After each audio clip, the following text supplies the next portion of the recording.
Hey, what's up everybody? BDO44 coming at you with another video. Alright, so let's see if this thing actually uploads because I'm in between switching networks, so I don't know if they're going to allow me enough time to even do this, but we'll see. I'm hearing that the Los Angeles Lakers are unwilling to throw in the second pick that we have available to trade in order to get Kyrie Irving from the Brooklyn Nets. That's not news to you guys because we've discussed this particular thing 1.5 million times since this news first broke. We know those picks are very much a part of everyday conversation here, but at the end of the day, I just believe that I'm kind of in a holding pattern with the front office as it pertains to not wanting to throw in that second pick. Now, if it comes down to whether or not we'll get the deal done, period. If it's a deal breaker, I probably don't allow it to get to a deal breaker point. I don't think, because essentially it then becomes, in my mind, whether or not we choose this particular pick or the tenure of LeBron James. That's what it really comes down to. And I think that's a matter of principle, more so a matter of considering what the asset actually means. The asset is not worth that, not at all. But if you think you have better plans for the asset, then holding on to it makes all the sense in the world. But if we're just doing this as a means of drawing a line in the sand with LeBron James, I don't believe that's a good position to take from my point of view. I don't think that's wise. Especially in the climate that we're in, it's hard to trade a player like that. We may not be able to, especially if everyone knows he's just going to walk anyway. They won't trade for him. So if you think that you can actually reciprocate value for Braun at this point, I don't even know that you can. That's the reality of it. I don't think anybody would dare trade for LeBron James out of respect to LeBron James. So the Lakers need to be very careful about how they manage him, because I don't know that after what we're seeing with KD and the Brooklyn Nets that you can actually afford to be against this guy right now. If I'm just being completely and utterly honest with you, this is not the NBA it was when the season ended. Something changed in the offseason when the Utah Jazz traded Rudy Gobert to the Timberwolves. It shifted the entire league in terms of the market. Now, I may not translate necessarily to what we see on the floor next season, but how teams are constructing right now, their teams and what they're willing to do and unwilling to do, it's unprecedented. What we're seeing is secret value being uncovered. Underneath these $1 trillion contracts for these great Hall of Fame players is an unspoken truth that these guys actually aren't as valued as much as they're actually worth to the fans and to their respective teams. And they're essentially showing us that they're putting a product on the floor that they don't believe in as much as they're telling us they do. And what they really believe in is the future. And now it's reflected in what we're seeing when it's time to make trades. And so regardless if the field believes in this talent or not, all I think it's going to do is light a fire underneath some of these older guys, and they're going to show out next year. But I think the key to it for them is to do the same thing they've been doing their entire era, and that's teaming up. Because you're going up against young teams with a lot of length and a lot of speed and a lot of size, and the only way you're going to beat them is if you overload on talent, but you can't be too old. The Lakers tried that last year, but they didn't do it right because we tried to build top heavy. But what I'm saying is KD, LeBron James, these guys may have to team up just to have a chance to go out a champion if they're not going to retire like basically right away, because we're seeing their value is not, they're not being valued as if they're expected to win. That's what we're seeing here. They don't expect KD to win nothing. They're essentially saying, if I trade for him, he ain't good enough to get me over the hump. If I'm, and so at this price, mind you, since Rudy's been traded, see, at that price, That's the key to the whole thing. You talk about what you have to now pay for in order to get KD for what the market dictates. Rudy Gobert at his play level being traded for however many picks it was. Now it's like, well, shoot, somebody who's at KD's level, in order to make his value even make any sense, you gotta see KD as a more valuable piece, thus making it so that you must trade more pieces in order to effectively get him out of Brooklyn. So as I thought about it more and more, I'm like, well, the market simply doesn't have to react. I'm like, well, no, that doesn't equate. That doesn't equate. The market must react because free agency dictate the markets react. If you look at the price tag on Dame Lillard, the market has already reacted. You understand what I'm saying to you? Like, it's already in motion. Rudy Gobert changed the game.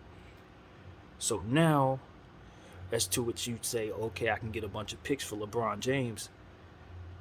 Nah, not anymore. Not a soul's gonna dare trade for that. You can't even. He's too big to move. Like, literally. And if you consider the fact that he is leaving, as I already said, he's not signing the extension. You can't trade him as an expiring contract. He's too expensive to move. Ain't nobody dare gonna try to move anything with him on tab as possibly leaving. No way. No one's trading for that. So what the Lakers need to understand is this. If you don't throw in that second pick and he walks, you've lost way more than the value of that pick. That's where we are. It then becomes, can you get Kyrie without throwing in this pick? But if you cannot, and the field knows this, which is the problem, then you're probably going to lose him. And you can't let that happen. So that's what the Lakers are standing on. That's the disadvantage of our situation. But just because we understand that to be the case does not necessarily mean that this is the only way forward. And so as long as the Lakers believe that and have other things possible, they may actually be able to maneuver around this without giving up that pick. But that's going to be very difficult. And that's why this deal isn't done. It's exactly why this deal isn't done. So, I don't know. I don't assume I have in my head the answer to this for the Lakers right now. I don't know. I think I'll probably be in the same predicament they'd be in. Because I do see the value of holding on to that pick, but I also see the value in letting it go. But I also see the value in not letting it go just because people know we need to let it go to keep LeBron James. That's a place of complete weakness, and if that's where we're building from, we won't be good enough to win next year. That's what I know. Whatever that deal is that we're gonna do, they're gonna make sure it's gonna leave us depleted in some kind of way, so we would do better not doing that deal to begin with. See, that's what I know about leverage. When someone has that much leverage on you, sometimes it's best to just walk away from the table. Take your chances with whatever comes with that. And I think LeBron James is a smart enough businessman to know that too, which is why I wouldn't imagine he would be the reason why we'd be strong-held here as it pertains to that second pick. Now, at the same time, I'm sure he's willing to let us let go of that pick. But he's smart as anybody, and he knows we shouldn't let that pick go in a cowardice space of weakness when we know our opponent is weak too. They're weak as hell over there in Brooklyn. It's not like they're standing over there with their strength. That's why they're trying to plug at our hairs, because that's all they can do. So no, they're just as weak as us. We're not giving them nothing. That's how I see it. Because they already lost their stars. We're just at risk for losing ours. And we can still get yours. Because if you got to go back to the drawing board with Kyrie, all he going to tell you to do is get me up out of here and send me to LA. That's all he going to say. And LeBron knows that. LeBron may not be happy about waiting a whole year to play with Kyrie. But LeBron also sees the field, and he also enjoying this LA sun. So it's not like he's going to be storming up out of here. In my opinion, it ain't that serious. So y'all could think he gonna leave because we didn't give up that second pick. But I think he gonna say because I think he likes where he's living. So you can try to use that leverage against me we'll just play our cards. But I know one thing for sure, Brooklyn, if you go back with Kyrie and KD, you're going to not only have some unhappy players, but you're going to have some unhappy fans too. Yeah, it's a lot of them who are soured on them too because of what Stephen A and all them are saying. So, yeah, we can all just stand here in our disadvantaged situation with our stars looking like they're about to leave, going God knows where, but it doesn't look like there's a whole lot of greener pastures anyway, so they can try their chances at leaving these spots, but I don't know. It ain't looking good. If I'm LeBron James, I'm probably just gonna stick around unless I can figure out some type of strategy to get me into a situation that's really damn near gonna be perfect for me to win. Otherwise, I'm just gonna live in a situation that's lesser than where I'm at from my perspective, because ain't that what he's trying to do? He's trying to enjoy his life. So if he ain't headed back to Miami, what is he gonna do? He's gonna play in a better basketball situation in Milwaukee or something? I just can't see LeBron doing that. You gonna go to New York? You gonna save y'all? Get out of here. All I'm saying is this. Yes, it looks bad for the Lakers if they don't give up that pick. I illustrated it very clearly. But if they hold on to it, it ain't as bad as it looks. Or at least they want us to think it looks. Because at the end of the day, LeBron James can walk away because we didn't give up that pick. But he knows damn well we ain't giving up that pick for a damn good reason. And the reason is because we want to be flexible going forward so that if he chooses us, we can still bring him the things that we need. Now, he can keep on this train if he wants to. Win now, win now, win now. But let me tell you something. Now keeps coming.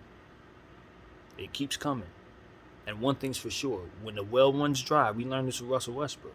When the well runs dry, it's hard to stay put. And how does the well run dry? By mortgaging everything for right now. That's how it goes. But if you leave yourself a little space, you can wiggle your way out of that. You leave yourself a little water, you can drink when you really, really need to. And so that's what that pick has always represented to me. I think that's what that pick somewhat represents to our team. And if everybody's focusing on the same page, we can strategize a way out of the situation without giving it up. And don't let the leverage that this weak team over there think they have over us crumble the foundation of what it is that we're building. And that's why having a front office that's on the same page is so important, because you could look at situations like that and say, see how they're trying to divide us with that nonsense? We ain't going for it. Stay focused. Stay aligned. If we're going to win now, we got to build properly. If we make the wrong step here, getting all hasty, getting all antsy, we will end up bad and we won't win, and it will get the concern that we're ultimately trying to prevent having happen. So that's how I look at the situation. The Lakers need to stay focused. Do not cave to the pressure that Brooklyn is putting on us when they ain't even strong enough to apply the right amount of pressure. They're not. Their stars want out. Do not lose sight of that. Their stars want out. And where they trying to go? Here, basically. Phoenix, West. So y'all don't get to tell us what we get to do and what picks we give up and all that. The media wants us to think that we don't have any leverage. I have my theories about that. None of them hold any base. I have no basis for any of those theories. But what I can say is, it's looking a little funny.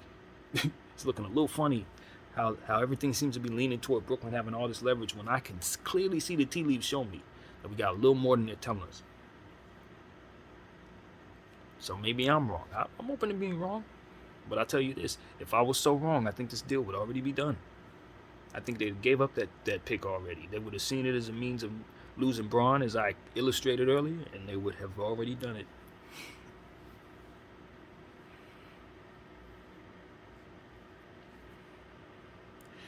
We'll see what the Lakers do. There's a lot of ways they can play it. There's a lot of different things they could be doing right now. But I think the smart thing to do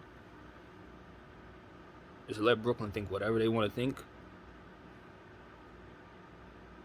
but don't give up anything that you don't want to give up until you absolutely feel it's necessary to do so. That's what I think. Let no pressure, no time, no nothing dictate any of that. Nobody. Not a player on our team or a GM on theirs. Nobody. Because that's how you're going to be deep enough to win.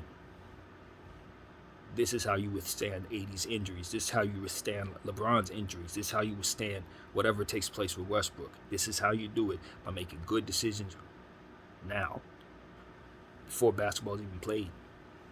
Winning these wars, winning these games. This is the championship right here. This is your finals right here, when you can win these GM wars. So that's what I'm going to keep on telling us, man. We're going to win those wars. We're going to figure out exactly how best to play these. And then when we make mistakes, we learn from them. Go back to the drawing board, play it a different way, different time.